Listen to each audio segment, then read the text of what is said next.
In primetime news this evening, no comment. Integrity Commission won't speak publicly on Prime Minister Andrew Holness's statutory declaration. Tragedy in St. Mary as a child dies in house fire. And later, a man hailed as hero for saving policeman's life, still hoping to be rescued from homelessness.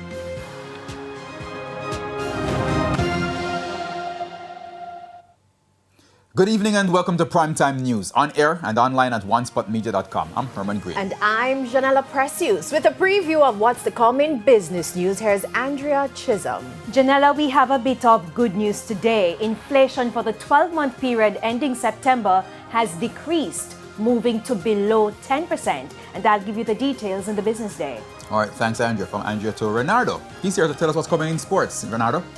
Well, I'll tell you what, the West Indies, they faced a must-win situation in their T20 World Cup qualifier against Zimbabwe. We'll have that and much more in your sports report. I'm betting on the Windies.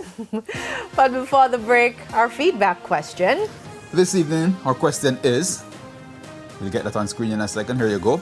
How do you honor the heroes in your life? You can share comments online, facebook.com/television Jamaica, and tweet us at televisionjam1.